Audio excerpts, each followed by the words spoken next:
Now 250,000. Now, but you get 275. High, but you get 275. 3. Now 300,000. Now 3 1/4. 325. High, but you get 3 1/4. But you get 325. Now half. Now, but you get 300.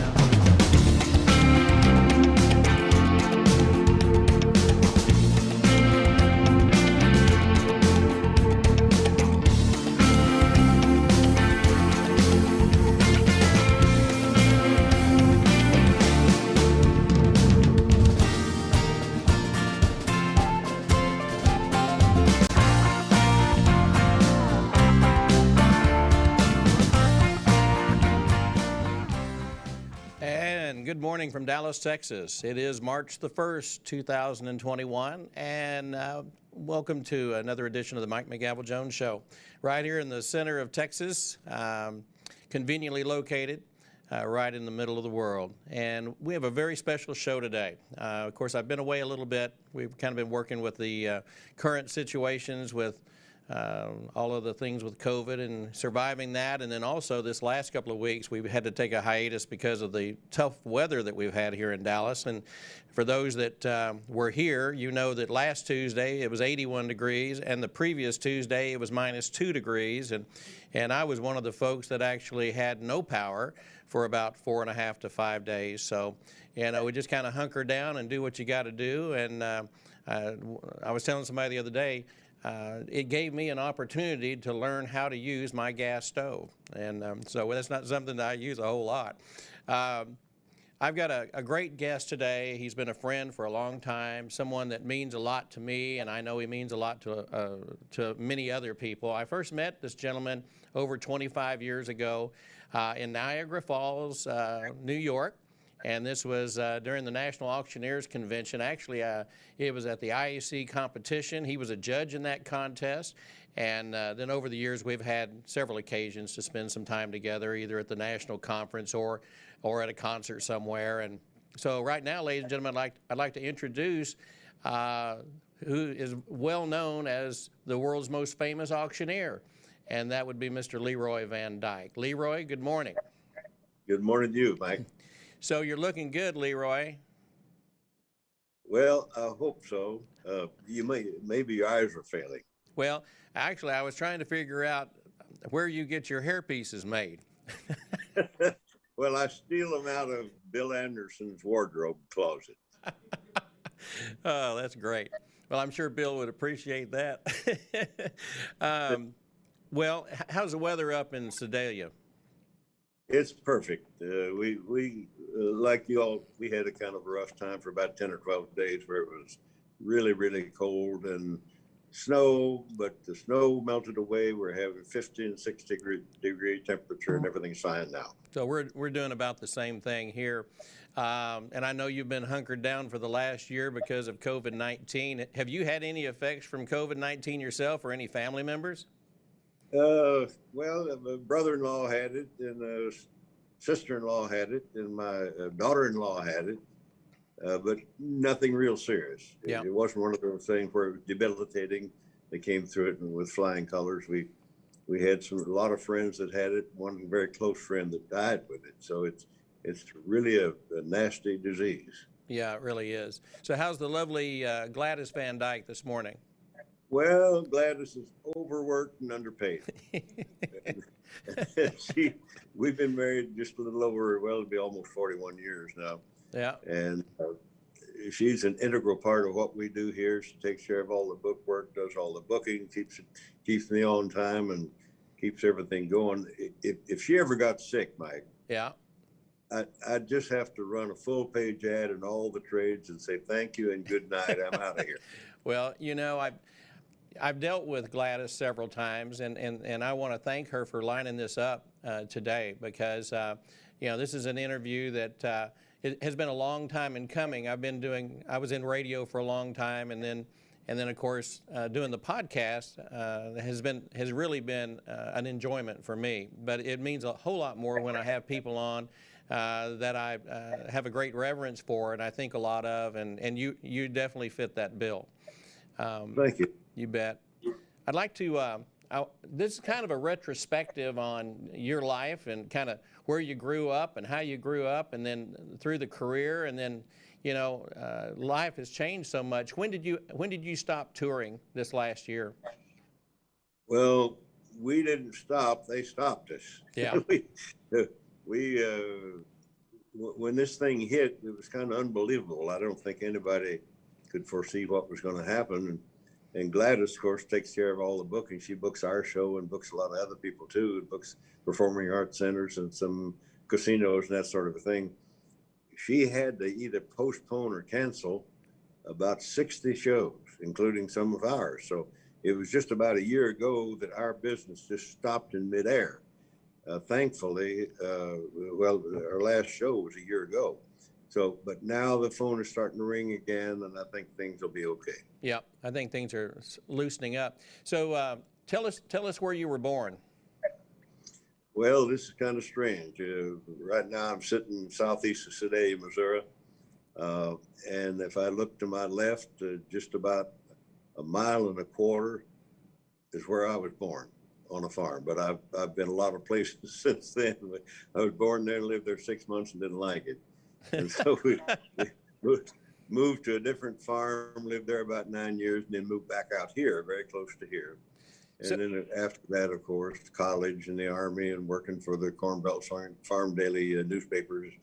And then 65 years in show business. And then a few years ago, we decided to move back home because my parents had both passed away and they were going to sell the home place where I grew up. And I didn't like that too well. So we bought 1,000 acres of it and moved 8 semi-trailer loads of stuff from Nashville right back here to where I started. I see.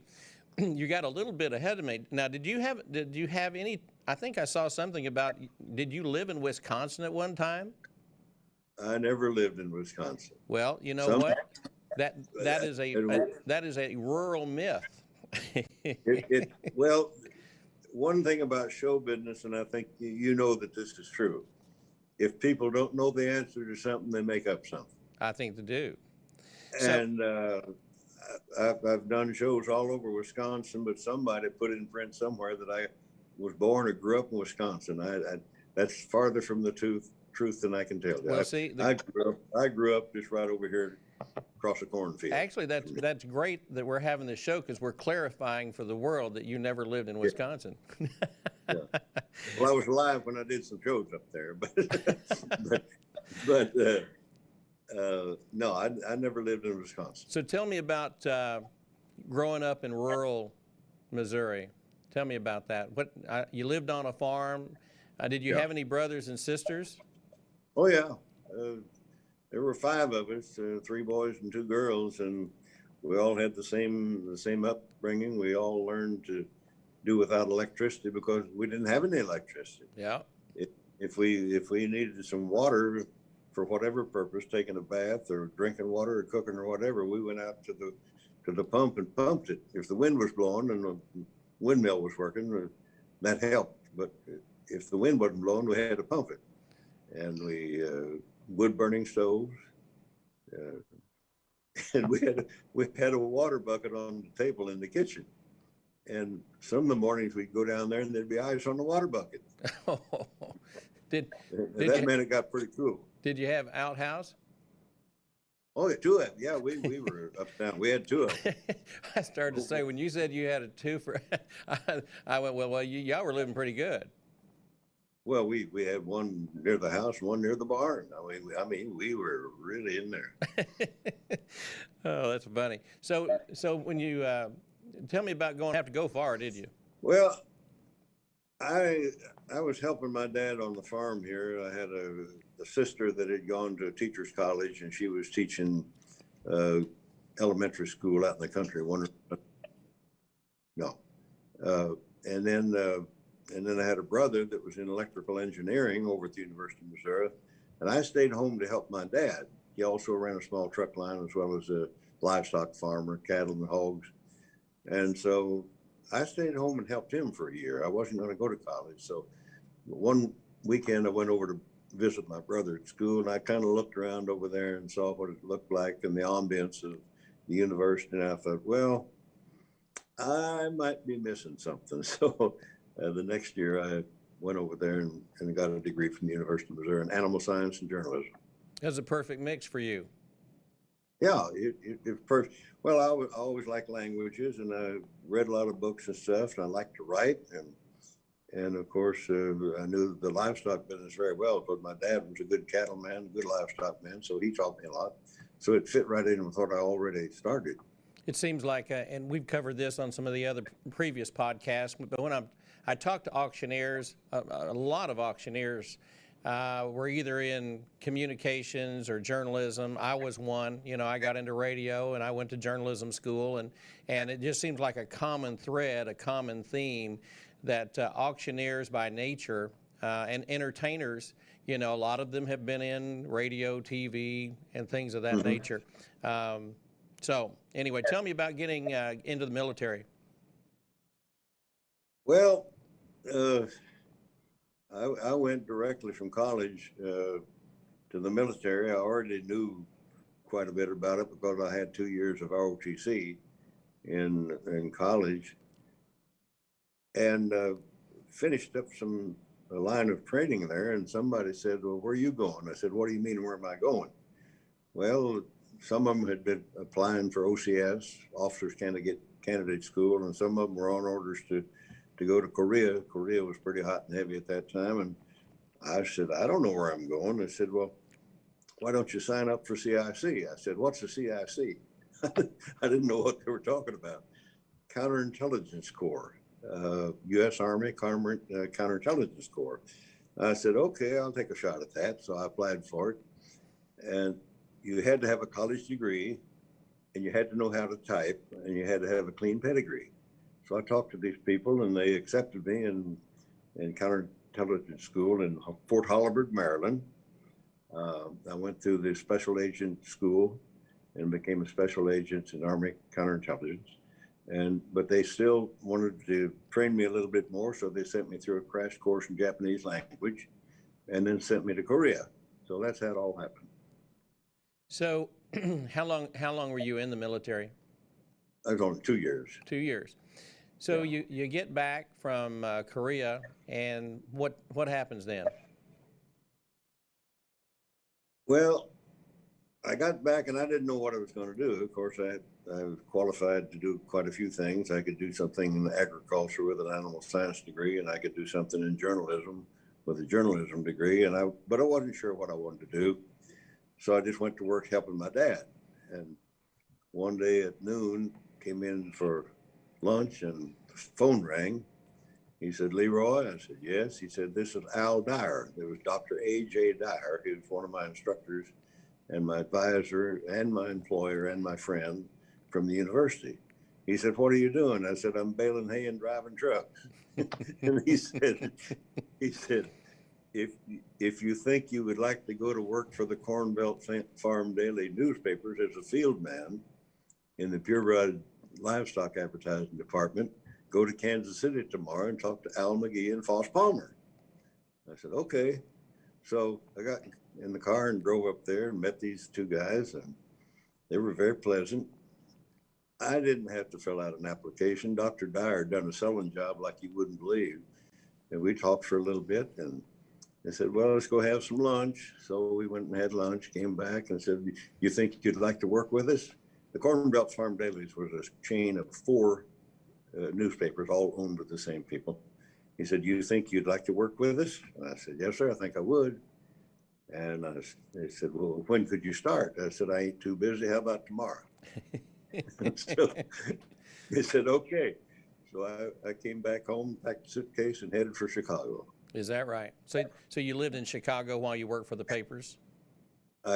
Just for 3 months, just for getting oriented on what they did, and getting to know their customers and how they handle their advertising, and what I was expected to do. And after 3 months, they put me on the road as a field man, and that's what I was doing when I got in this business.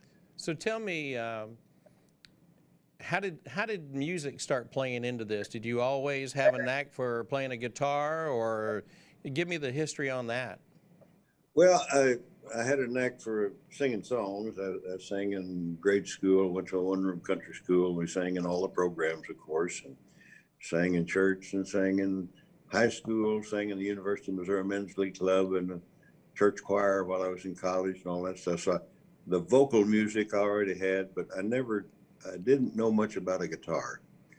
While I was in college, I started learning some chords on the guitar. And while I was in the Army, near Baltimore, there was a talent contest in Baltimore, and I entered that contest. And the first time I ever stood up with the guitar and played for my own accompaniment, I won the contest. And so that was kind of an interesting milestone. But that's where that came on, because I had a lot of time in Korea to learn songs and sing songs because it's kind of lonesome over there. I had a Korean interpreter. He learned English from Swedish missionaries, and I was always sitting around the tent there singing songs, and he learned all these classic country songs, and he'd sing along with me. So we'd be going down the road in the Jeep, singing at the top of our lungs, and here's this Korean boy singing American classic country songs in English with a Swedish accent. So I honed it from there, and you'll probably ask the question coming up next question or two, and that's where things start to solidify and start happening. So you win the contest, and which just anchored you there a little bit. Who were your musical influences? I'm curious of that first. What would you say, or who would you say was your favorite artist? Any, whether it's country or gospel or whatever. I would be interested to know from the earlier stages where your influences came from. Well, it was interesting because we had a radio station here. I remember when it went on the air, KDRO radio in Sedalia. And they played not only Western swing, but they also played country, and they also played big band stuff. So I was exposed to a pretty good variety from the time that I was a kid. And I can still remember, I still remember a lot of the big pop songs. But my preference was country songs and Western swing songs. And some of my favorites were Gene Autry and the Sons of the Pioneers, Turn the Grand Ole Opry On, and Ernest Tubb, and all those guys. Red Foley was one of my favorites at that time. Who was the first famous musical person you ever met? Do you remember?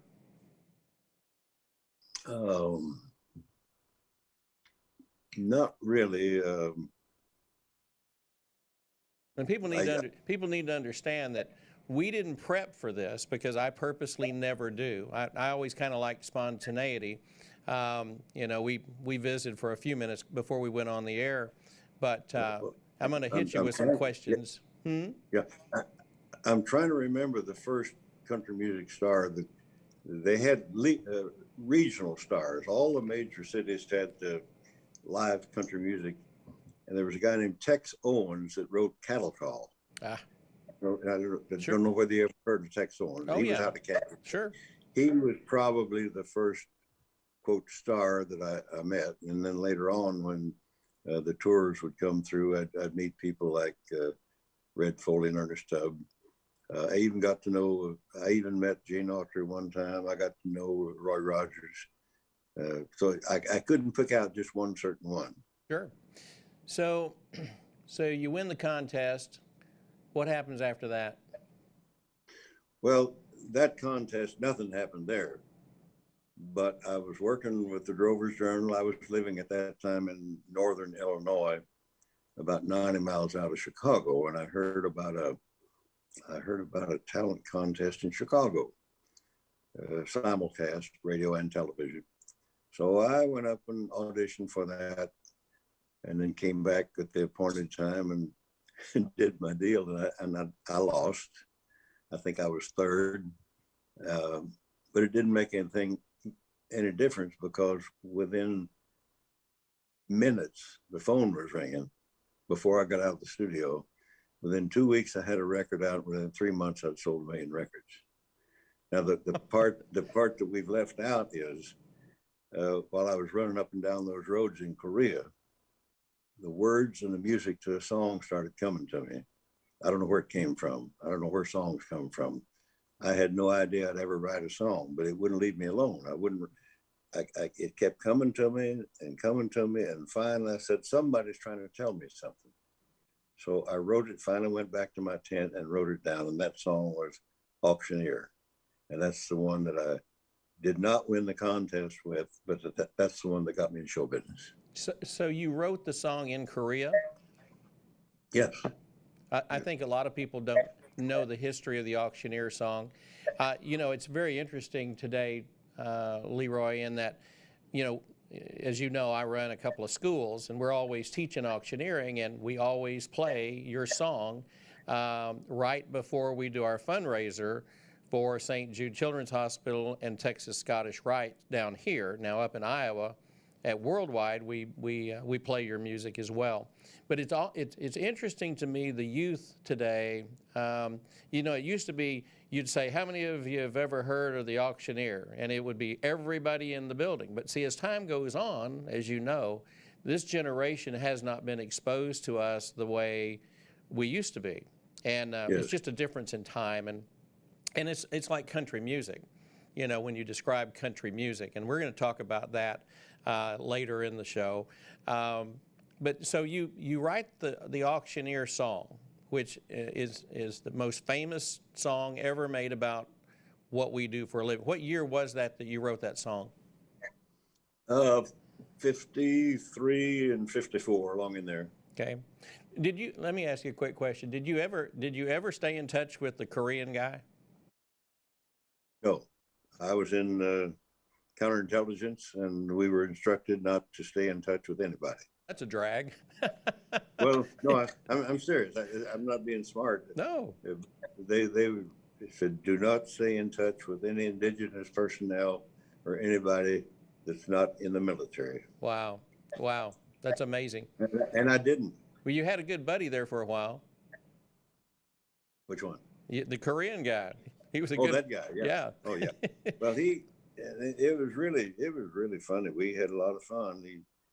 He was with me 24 hours a day. We had a big 16 by 32 tent, and we stayed right close to headquarters, the 160th Regiment, 40th Division, just that far from the 38th Parallel. Wow. And I had to have him with me all the time because I couldn't speak Korean, and I had to talk to some people. So you get back in the States. When you came back, did you fly back in, or were you on ships, or how did you get back? Well, they were in a big hurry to get me over there. They bumped a colonel off of my flight, put him on a boat, and put me on an airplane to go to go. I don't know why they wanted to get me over there so fast, to Tokyo. And I was there for 10 days, and my timing was perfect because 3 days before I went to Korea from Tokyo, the shooting stopped. So when I got to Korea, the shooting had stopped 3 days before I got there. Well, they must have heard you were coming. Oh yeah, I scared them to They death. said Leroy's coming to town. Stop shooting. Yeah, Leroy, we got to stop this mess. But they weren't in any big hurry to get me back home. They put me on one of the Liberty ships. Yep. And I fed the fish for 15 days. Yeah, I hear you. So go ahead. Go ahead. Well, I was going to say, when you wrote the Auctioneer, because you've recorded over 500 songs. I did some research, of course, and people know about two. They're the big songs. They're the biggest there was. The Auctioneer, of course, is your signature song, but really, as far as industry-wide, Walk On By. We're going to talk about Walk On By in a minute, but I want to go back to when you were writing that song in Korea of the Auctioneer, and you had the lyrics coming, and you had Ray Sims, your cousin. Was that because he was an auctioneer at the time? Is that why you thought of him? Yeah, that's the part that we've left out so far in the continuity here. When I was 9 years old, my dad took me to a cattle sale at one of the stockyards up here in Sedalia.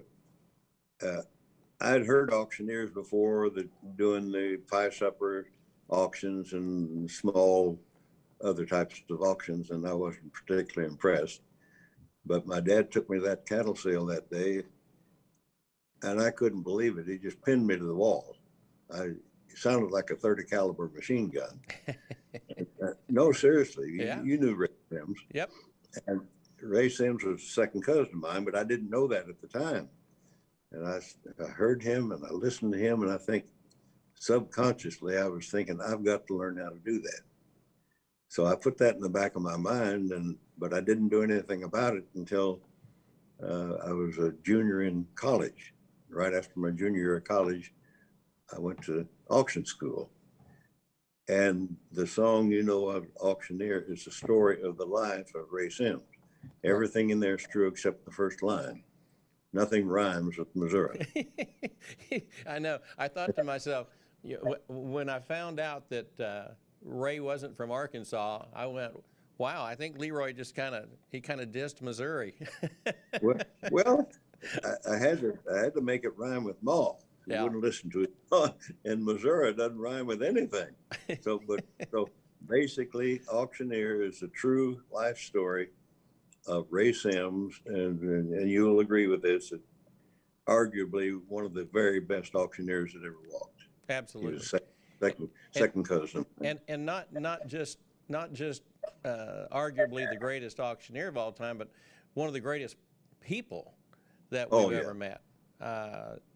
When we had you perform at United Countries headquarters back in 2009, that was during the National Auctioneers Association conference and show that was in Overland Park. The timing was perfect. You came up and we put a tent up and invited about 700-800 people over, and we bussed them over from Overland Park.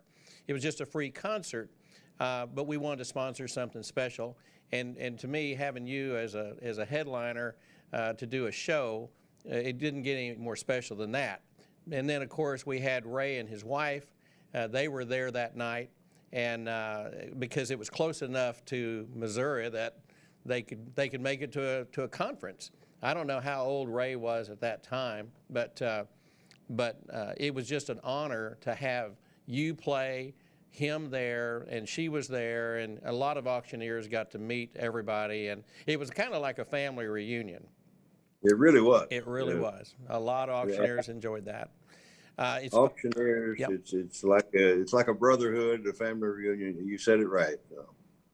So in my condominium that I have here in Dallas, when I'm sitting at my desk or table, whatever you want to call it, when I've got all my computers lined up working, I literally am looking across the room at a picture of Ray Sims selling a copy of Harry S. Truman's autobiography. That was a picture that was taken at the Presidential Hotel there in Kansas City. And Harry S. Truman was the keynote speaker, and Ray Sims was doing the auction, and they were doing it from the dais. Have you ever seen that photograph? Yes, I have. It's pretty cool. It's pretty cool. Yeah.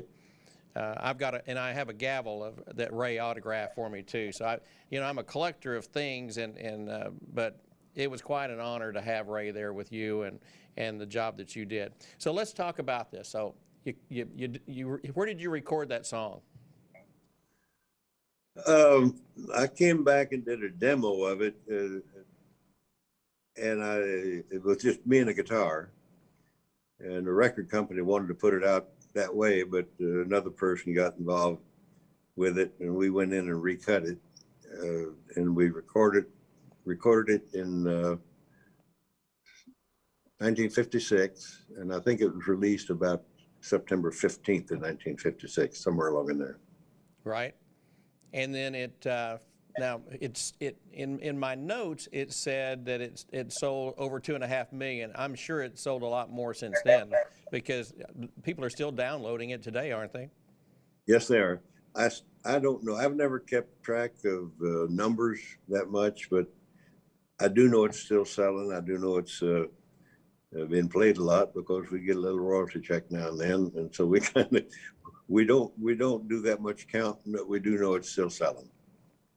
So in 1961, you kind of hit pay dirt with Walk On By. You want to tell me about that one?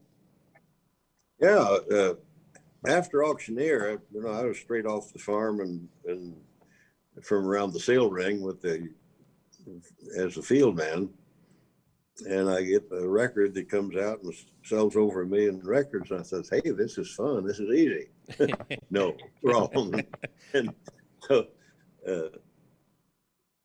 then I had a long dry spell. I didn't do well at all with the next 2 or 3 releases on Dot Records. It's about a 4 or 5 year dry spell, and during that time I went to the Ozark Jubilee with Red Foley on ABC Television Network in Springfield, and I had done my rehearsal that afternoon, getting ready for the night show. There were live shows, and somebody tapped me on the shoulder and said, "Who you recording for?" I said, "Nobody. I'm looking." I didn't even know. And I turned around and looked. I didn't know who the guy was. Turned out his name was Shelby Singleton with Mercury Records. And he was up there because his wife was up there as a guest on the show. She was a singer. And so he recorded me on Mercury. And the second release was Walk On By. So that's where it came from. And almost missed it because it wasn't quite done. We had to touch it up a little bit, and the publisher had to write the second verse because there was no second verse to it. Yeah. But that's where it came from, and it went on and became, according to Billboard magazine, the biggest country single of all time. Yeah. Yes. And I almost missed it. I'm sorry, and you almost missed it? I almost missed it. Yeah. Where did you actually record that song? Do you remember where it was, where the studio was? Walk On By. Yeah. In Nashville on 16th Avenue South, at what they call the Quonset recording studio down there. That's amazing. That's amazing. Do you find it amazing when you look back and think about your career? Sure. I don't know how I survived. I can't believe that I did all those things. You know, I've played shows on 4 continents, in Asia and Australia and England and all over Europe, and well, I started right here in the cornfield. You should put up a monument there or something. Well, the house is long gone. You know, sure. It's a big old country farmhouse, and it's long gone. So when you talk about Ozark Jubilee, and you remember Bill Mack. Yes. Bill, of course, did the midnight trucker show at WBAP over here about 40 miles, and I was friends with Bill Mack. In fact, a lot of people don't know that our next door neighbor when I was a baby was Bill Mack, and so we had that connection. And then in the 60s, my grandparents were regulars at Panther Hall over in Fort Worth. Do you remember Panther Hall? I played there. Yeah. So Panther Hall was kind of, it was the place, other than Dewey Groom's Longhorn Ballroom over in Dallas. I played there too. Yeah, I figured you did. So Panther Hall is where everybody, if you were in country music, Bill Mack was the MC. And of course, we lost Bill Mack just this last year from complications from COVID. But, you know, that's where I had the chance to meet back in the 60s. Originally meet George Jones, and my grandparents were big friends with Jerry Lee Lewis and Loretta Lynn and Ernest Tubb, and so I kind of had the bug early. You know, I always wanted to be in music. It just never went that way, but I figured that you worked all those venues, and played them all. Yeah, and then now was the show the Jubilee, was that in conjunction with the Southern Baptist Radio Network? Because it said it's something about they produce Country Crossroads. Did you ever do any Country Crossroads stuff? And that was with Jerry Clower. I did all of them. Well, they called me, called my agent. They were looking at the Southern Baptist Radio TV Commission. I wasn't a Baptist, but that didn't matter. They wanted somebody that had some degree of success in records, somebody with a decent air voice, and somebody with a clean pedigree. This is the people at Southern Baptist Radio TV Commission. So they asked me to be a co-host with Bill Mack. And the first show we did was at the Country Music Hall of Fame building in Nashville, live on 35 radio stations. And it went from there to 32 million people a week. I was on it for about 8 or 10 years, and then got kind of busy, and I dropped out of it. Jerry Clower came on about that time, and he was there for a while. But yeah, I went back to the beginning with the Country Crossroads. You know, you had the benefit of, and you know, being a very attractive man. You know, I mean, when you see the record covers, I was looking at record covers that you did years ago, and I just looked at the, you know, the 60s and 70s and the different album covers that you did. And you almost had a rock star look at one point. You know, you had the jumper suit on. I thought you were Engelbert Humperdinck there for a second. And of course, you've always had the hair, so you looked the part. And but I never saw you wear a cowboy hat. Is there any reason you didn't wear a hat, or was that just not something you did? Well, I always kept my hair combed, and you can't keep your hair combed and wear a hat. Yeah. You know, you wear a hat outside and come in and take off your hat, your hair's messed up. Yeah. And so I always kept my hair. This is really funny. I always kept my hair combed, but I was booked in for the Fat Sock Show in Fort Worth, and they said, you'll have to wear a hat. I said, well, I don't wear a hat. Well, you can ride the horse in and get off the horse and get on the stage and take your hat off. And I said, then my hair's all messed up and it doesn't look like my pictures. We went around and around and around this. Well, would you have a picture taken wearing a hat so we can use that for a press picture? I said, yeah, I'll do that. So the one and only time I ever had a press picture wearing a hat was for that special show down there in Fort Worth. That's pretty amazing. Yeah. How many shows during the heyday? How many shows would you typically do in a year? Would you be on the bus? I don't know the exact number of shows, but there were years that I was gone 315 days. Some of that was travel time, but right. I worked a lot of days. 315 is a lot of dates to be gone.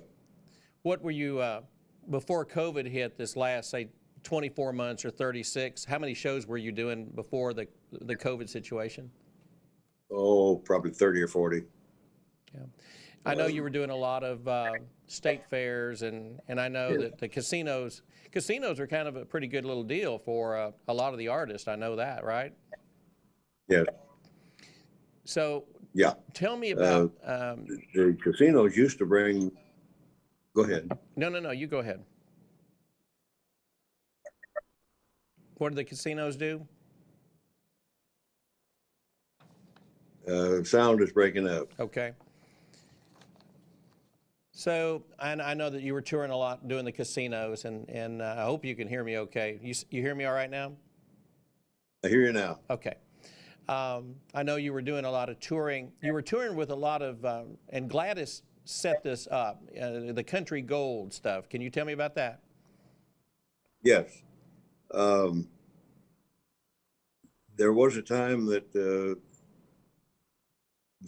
one act could go out there and fill an auditorium if you had a #1 record.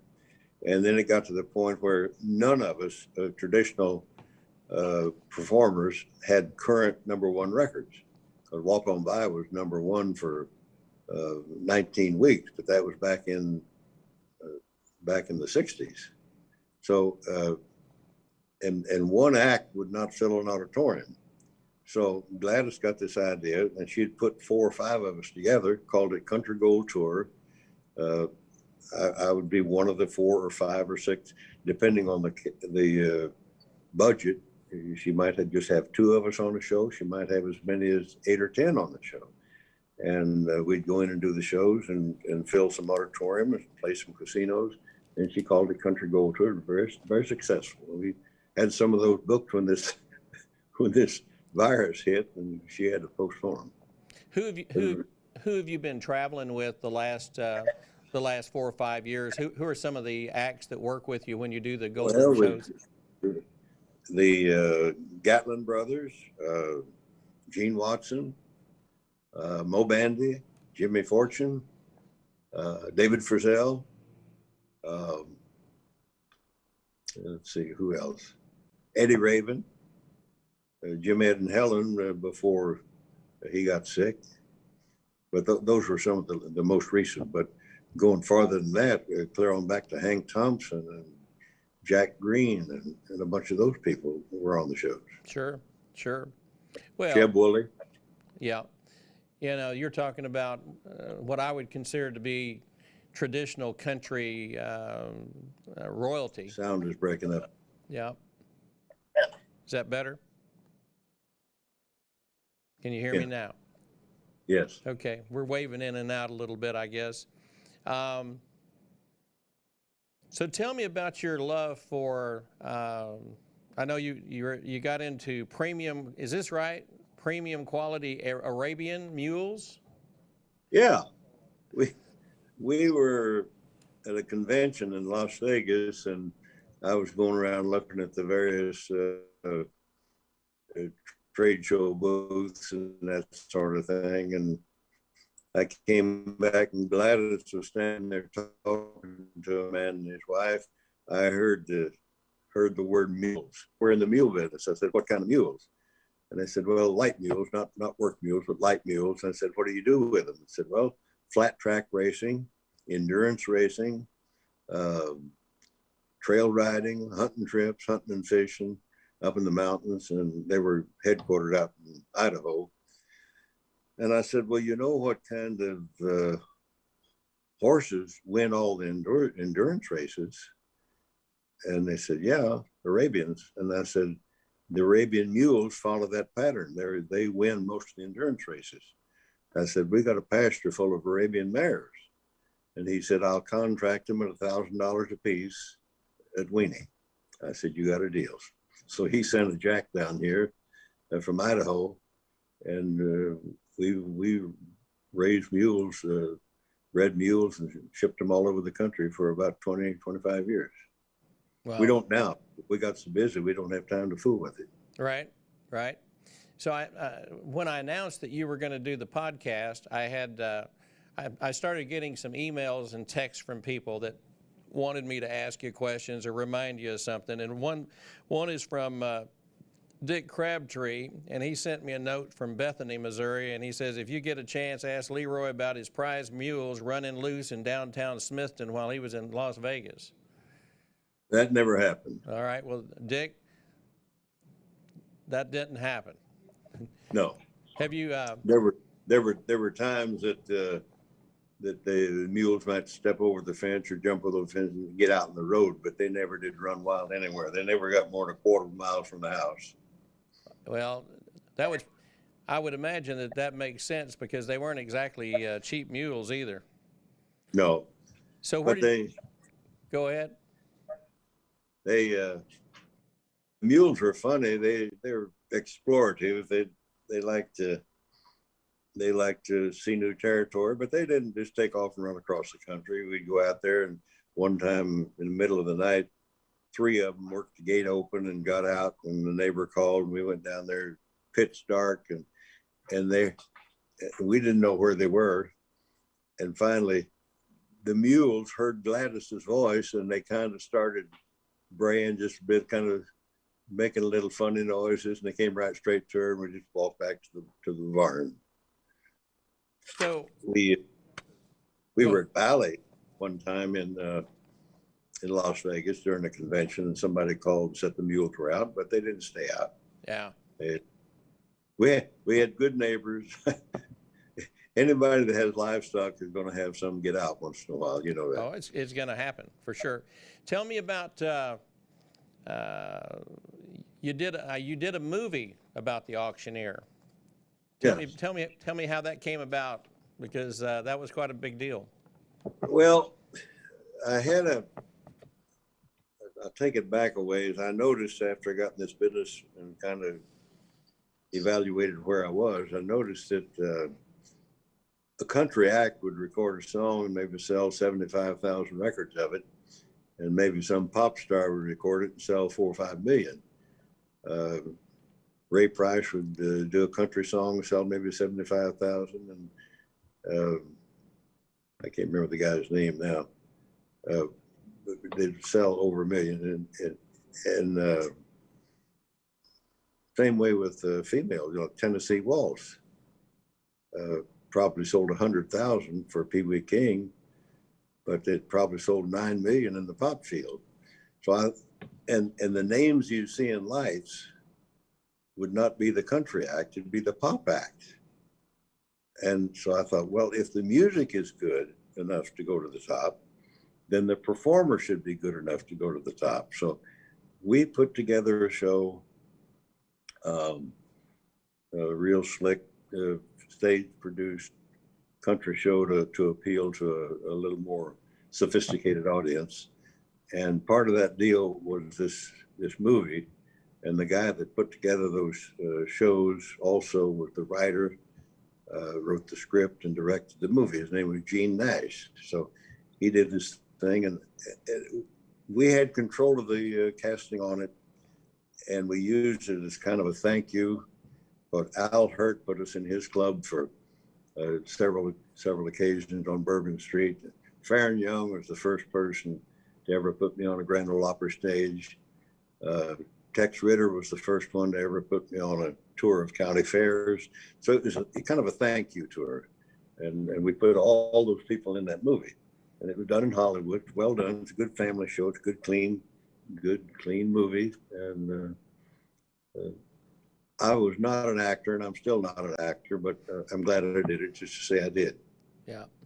Well, that's pretty cool. You mentioned a lot of names that I recognize. Yeah, I had a good fortune back in 1981 or 82 to do an auction with Al Hurt.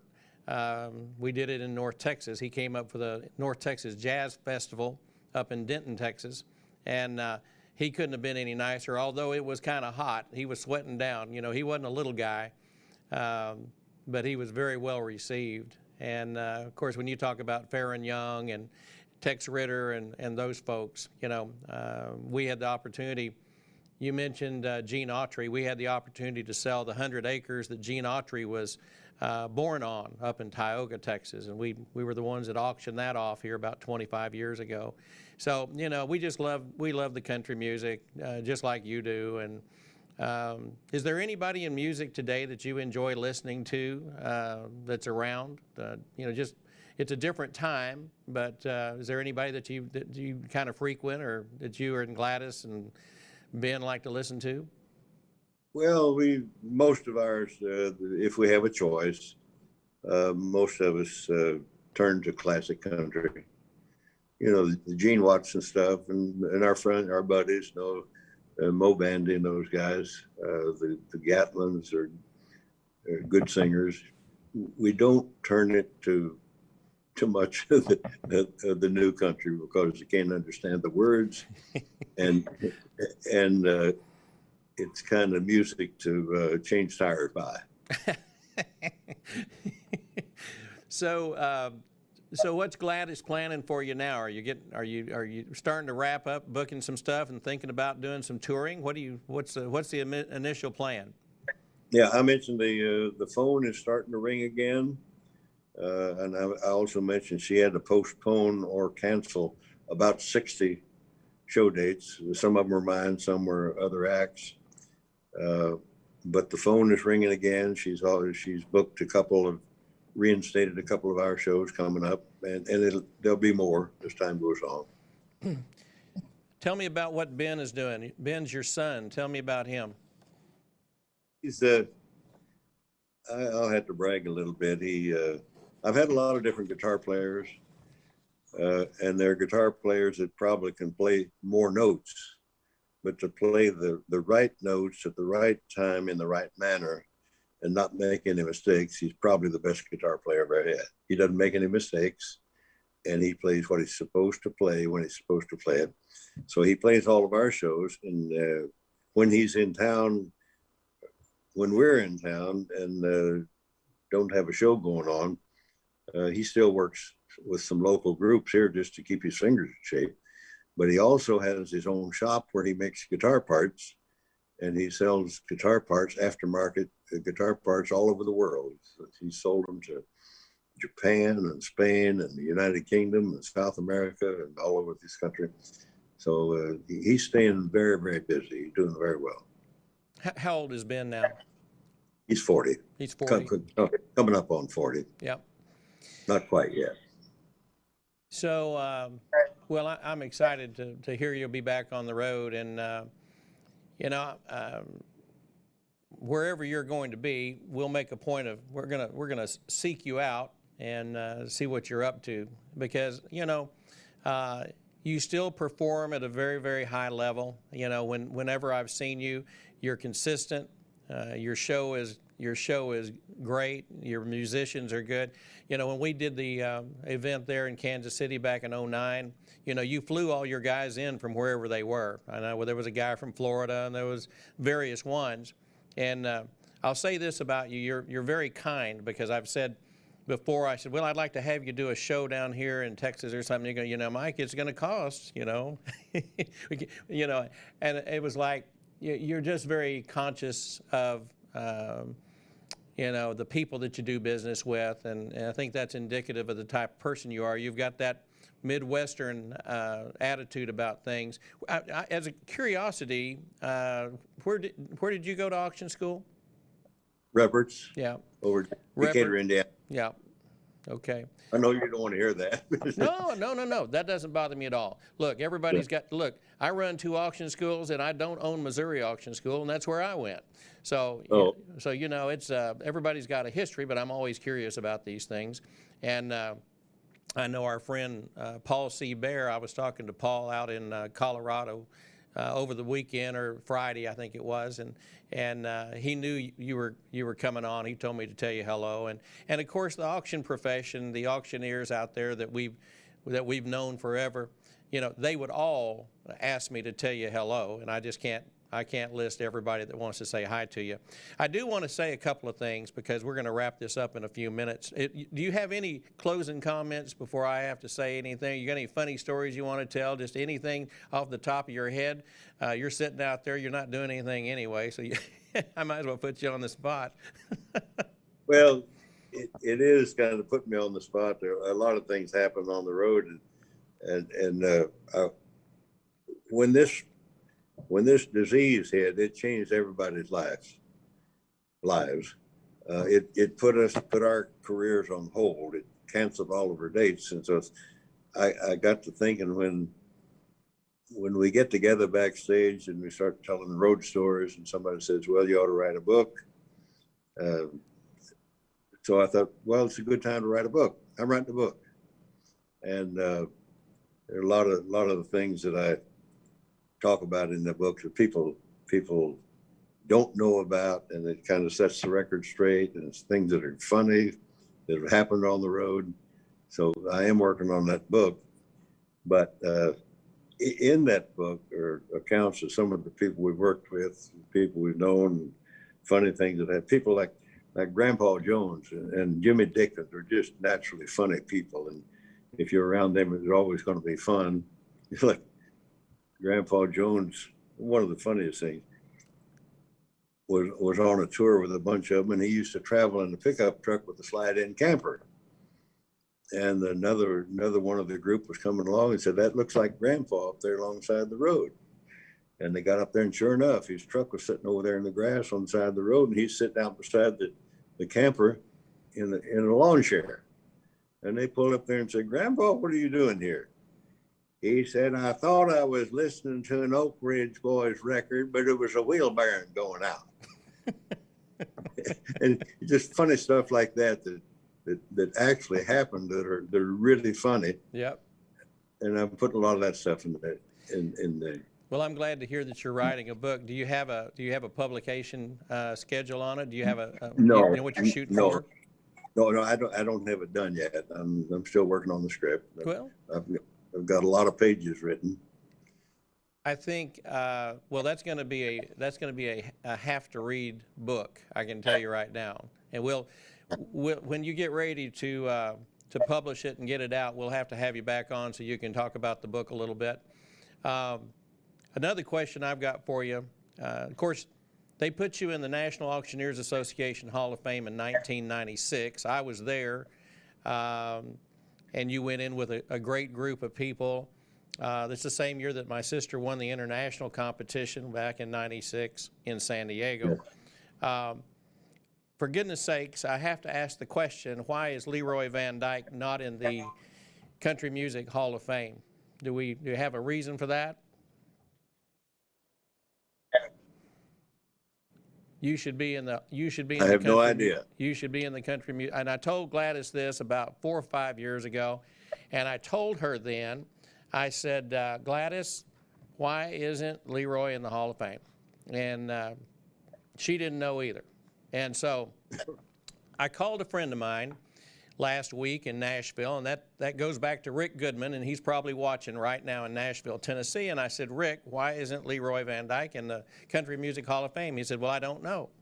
He said, you know, it's kind of an interesting group of people. And we were just thinking out loud, and of course, I had a really good friend that used to produce the Marty Robbins show. I have a good friend. He did the Marty Robbins show. He did the Opry for years and years. He retired from Gaylord, so he did the Opry show. He produced all the Opry shows for years, and then he also did the Porter Wagner show and the Dolly show and the Armed Services Christmas show, and he was great friends with Tom T. Hall. And as you know, it took Tom T. Hall forever to get in the Hall of Fame.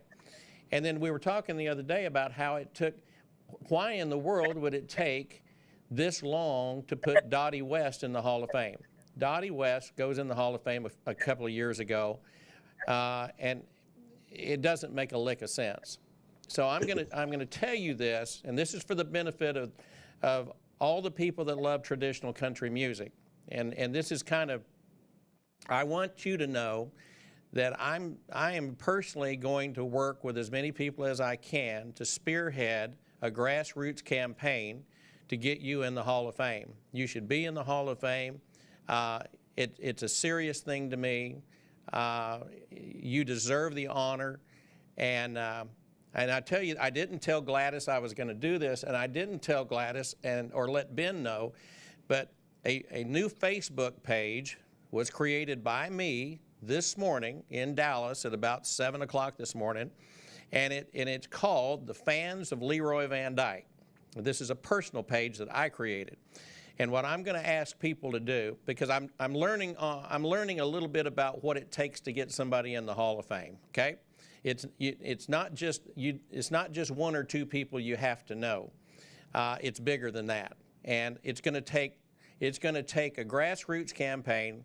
And I'm going to push it. I'm going to try to get as many influential people in Nashville and in the music industry, because I want you in there. And so anyway, if you're in, you can hear my voice out there. Go to a Facebook page called Fans of Leroy Van Dyke, and if you want to honor Leroy, leave a message. Tell him how much you enjoy his music. Talk about his career. If you've got pictures with him. If you loved his concerts over the years and you want to honor him there. But at the end of the day, I would like for you to say Leroy Van Dyke needs to be in the Country Music Hall of Fame.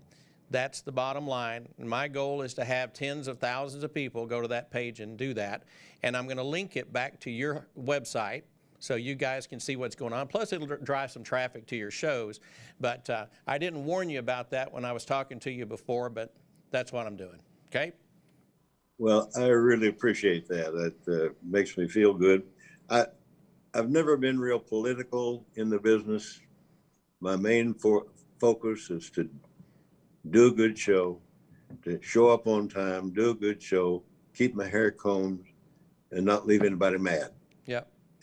And that's it. I've never tried to work behind the scenes to get any honors like that. If they'd like to do it, that's fine. I appreciate it. I appreciate your efforts. But our main focus is to be a credit to country music. Well, Leroy Van Dyke, that's why you're supposed to be in the Hall of Fame. You know, when we had our national convention down in Nashville, when I first joined up with United Country, we leased or rented the Country Music Hall of Fame rotunda area where all the plaques are.